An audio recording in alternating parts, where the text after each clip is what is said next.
नमस्कार दोस्तों, स्वागत है आज के इस वीडियो में। और आज के इस वीडियो में हम बात करने वाले हैं जनरेटर की पर्जिंग और हाइड्रोजन फिलिंग के बारे में हम बात करेंगे। तो आइए हमारे सिस्टम को हम देखते हैं। जैसा कि आप इस पिक में देख रहे हैं कि हमारे पास में ये जो सिस्टम है ये जनरेटर है, ठीक है। और ये जनरेटर है, इसके अंदर आप यहाँ पे हमारे पास में एक हाइड्रोजन का सिलेंडर है और यहाँ पे एक बार CO2 का सिलेंडर है।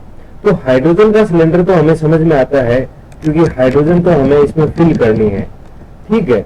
लेकिन यहाँ पर हमारे पास में CO2 का सिलेंडर क्यों लगा हुआ है, CO2 क्यों यूज करते हैं, या हाइड्रोजन फिलिंग करते टाइम पे हमारे पास में CO2 का क्या यूज रहता है। तो आज का जो वीडियो होने वाला है वो होने वाला है हमारा जनरेटर के ऊपर। उसमें हाइड्रोजन गैस कैसे भरेंगे, या जब हमारा जनरेटर को शट डाउन करेंगे तो हाइड्रोजन गैस को वहां से कैसे निकालेंगे।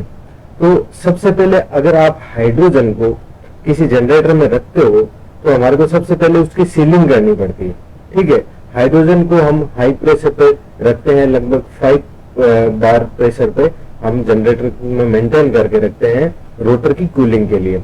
तो इसके लिए ये हाइड्रोजन यहाँ से एस्केप ना करे, उसके लिए हम क्या करते हैं, यहाँ पे एक ऑयल का प्रेशर बनाकर रखते हैं, ठीक है। ये ऑयल का प्रेशर लगभग 1.3 बार से लेके 1.5 बार तक रहता है, और जनरली हम इसको 1.5 बार मेंटेन करके रखते हैं, ठीक है, ताकि यहाँ पर हमारी हाइड्रोजन गैस यहाँ से लीक ना करे, ठीक है।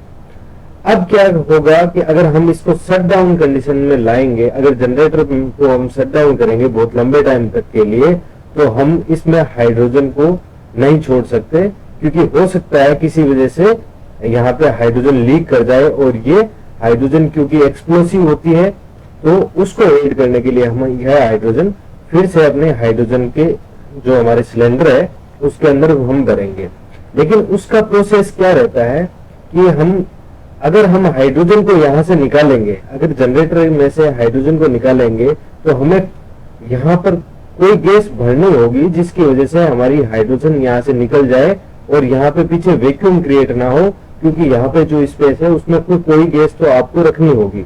लेकिन अगर आप इसमें सिंपली एयर डाल देते हो तो एयर में होती है ऑक्सीजन कंटेंट, और अगर जैसे ही ऑक्सीजन हाइड्रोजन के कांटेक्ट में आएगा तो यहाँ पर आपका हाइड्रोजन और ऑक्सीजन मिलके H2O बनाते हैं और यहाँ पे ये एक्सप्लोजन क्रिएट करेंगे, ठीक है। तो उसको अवॉइड करने के लिए हम क्या करेंगे, जब हमारे को हाइड्रोजन को जब खाली करना होगा, इस जनरेटर से हाइड्रोजन को निकालना होगा, तो हम क्या करेंगे, इधर से इस वाल्व को ओपन करेंगे और इस वे में हम हाइड्रोजन सिलेंडर में फिल करेंगे। और साथ में हम क्या करेंगे, इससे हमारे पास में जो CO2 गैस है उसको हम हाइड्रोजन जो हमारा जनरेटर है उसके अंदर फिल करेंगे। ये दोनों काम बिल्कुल ही बहुत ही स्लो प्रोसेस है, इसमें लगभग 3 से 4 दिन लगते हैं इस गैस को, इसमें हाइड्रोजन को निकाल कर अलग करने में और CO2 की फिलिंग इसमें करने में, जो हमारे जनरेटर में CO2 की फिलिंग करने में, ठीक है। अब CO2 गैस ही हम क्यों फिल करते हैं, ठीक है। तो CO2 के अंदर पहली बात तो हमारा जो ये जो CO2 गैस होती है ये हमारे एक्सप्लोशन को अवॉइड करती है, या ये आग को बुझाने का काम करती है। तो ये यहाँ पर हाइड्रोजन के कांटेक्ट में एयर को नहीं आने देगी और यहाँ पर किसी भी तरीके की आग लगने की संभावना है उसको खत्म कर देगी। दूसरा जो इसका कारण है वो है इसका हेवी होना, ठीक है। अगर आपको यहाँ से अगर आपको अगर हाइड्रोजन निकालनी है तो हमारी हाइड्रोजन तो है हल्की और CO2 रहेगी हमारी भारी। तो CO2 अगर हेवी है और H2 लाइटर है तो क्या होगा कि लाइट जो एयर है हमारी लाइट वेट में वो तो ऊपर रह जाएगी, ठीक है, और CO2 यहाँ पर नीचे रहेगी।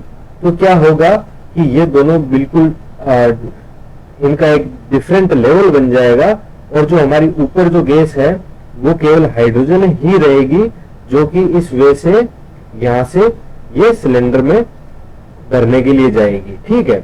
और धीरे धीरे क्या होगा कि यहाँ पर आपका CO2 का लेवल बढ़ता जाएगा और एक वक्त ऐसा आएगा जब इस पूरे सिलेंडर में CO2 भर जाएगी और हमारी पूरी हाइड्रोजन है वो हम हाइड्रोजन सिलेंडर में स्टोर करके रख लेंगे। ठीक है, अब क्या है कि इसका उल्टा जो प्रोसेस है वो है हमारा हाइड्रोजन फिलिंग का।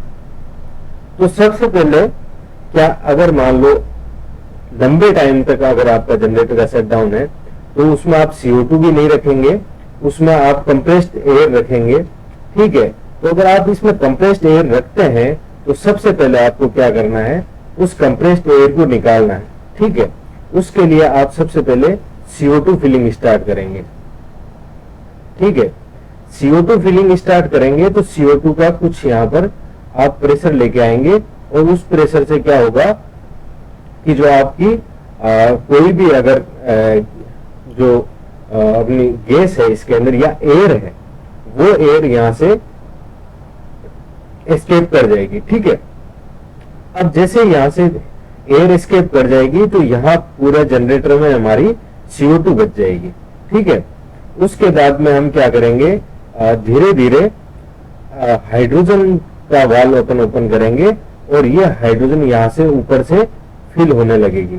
ठीक है, और ये हाइड्रोजन का जो फ्लो है वो इतना कम रखेंगे, प्रेशर इतना कम रखेंगे कि यहाँ पर हाइड्रोजन सिर्फ ऊपर जो हमारा ऊपर का एरिया है लाइट वेट की वजह से सिर्फ इसमें भरेगी और जो CO2 है इसका वाल्व इधर खोल देंगे और यहाँ क्योंकि प्रेशर कम रहेगा तो ये CO2 धीरे धीरे नीचे की तरफ प्रेशर बनाएगी और इस हेडर से ये यहाँ से स्केप करने लगेगी। ठीक है, धीरे धीरे आप हाइड्रोजन का प्रेशर बढ़ाते जाएंगे तो क्योंकि हमारी CO2 और जो हाइड्रोजन है इसके अंदर डेंसिटी का डिफरेंस बहुत ज्यादा है, इसलिए हाइड्रोजन और CO2 मिक्स होने के चांसेस बहुत ही कम है अगर इसको स्लोली फिल किया जाए तो। ठीक है, तो क्या होगा, एक वक्त ऐसा आएगा कि हमारे पास में पूरा जो सिलेंडर है वो हमारा हमारा जो जनरेटर है पूरा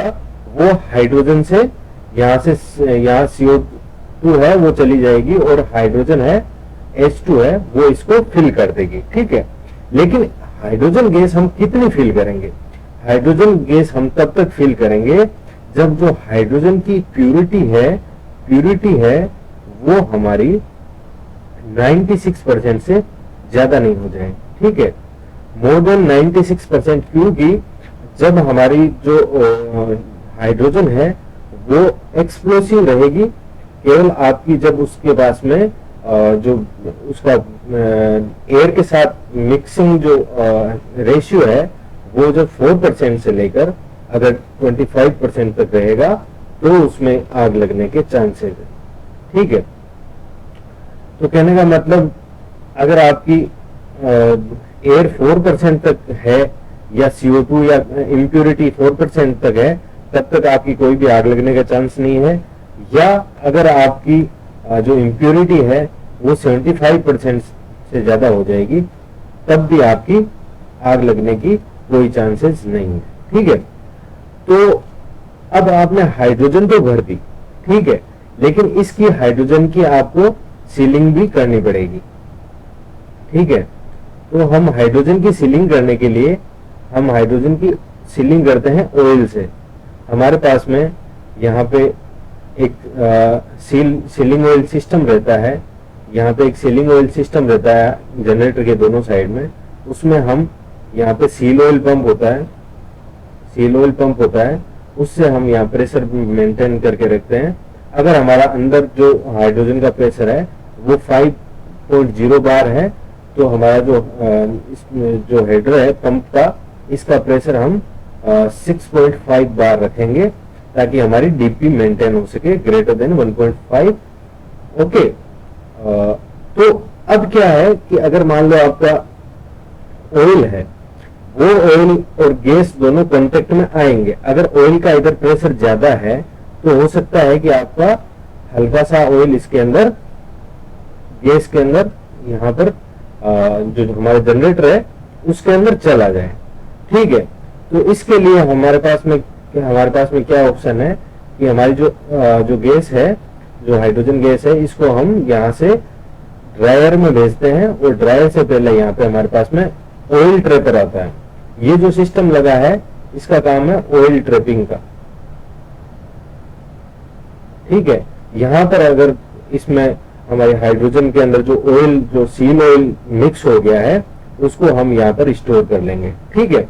और उसके बाद में यहाँ हमारे पास में 2 ड्रायर लगे हैं, जो हाइड्रोजन को अगर उसमें मॉइस्चर कंटेंट आ गया है या अगर उसमें कोई भी इम्प्यूरिटी है तो यहाँ पर हमारे ड्रायर के अंदर ये मॉइस्चर यहाँ पे चला जाएगा और अगेन हमारे पास में ड्राई H2O मिल जाएगी। अब इस ड्राई H2O को वापस हम यहाँ पर लेके आएंगे तो यहाँ पर क्या है, हमारे पास में प्राइमरी वाटर के हीट एक्सचेंजर्स लगे हुए हैं, जो कि क्या करेंगे कि इस गैस को, ड्राई जो हाइड्रोजन आई है, इसको कूल कर देंगे और ये कूल की हुई जो हाइड्रोजन है वो यहाँ पे हमारे पास में जो रोटर पे फिन्स लगी रहती है, उन फिन्स से ये पूरे पे रोटर पे थ्रो हो जाएगी, ठीक है। और ये जो हाइड्रोजन यहाँ से थ्रो होगी वो पूरे रोटर को कूल करेगी और यही हाइड्रोजन का जो जनरेटर के अंदर प्राइमरी पर्पज है वो यही है कि हाइड्रोजन को हमारे रोटर को कूल करने का काम करती है हाइड्रोजन, ठीक है। तो आज का जो मेरा टॉपिक था वो यही था कि कैसे हाइड्रोजन को फिल करते हैं और कैसे इसको पर्ज करते हैं CO2 से। जो हाइड्रोजन को निकालना और CO2 को भरना या एयर को निकालना, CO2 को भरना, इसी को हम कहते हैं पर्जिंग करना, जनरेटर की पर्जिंग। तो थैंक्स फॉर वॉचिंग। ऐसे ही और वीडियोस के लिए जुड़े रहें मेरे साथ।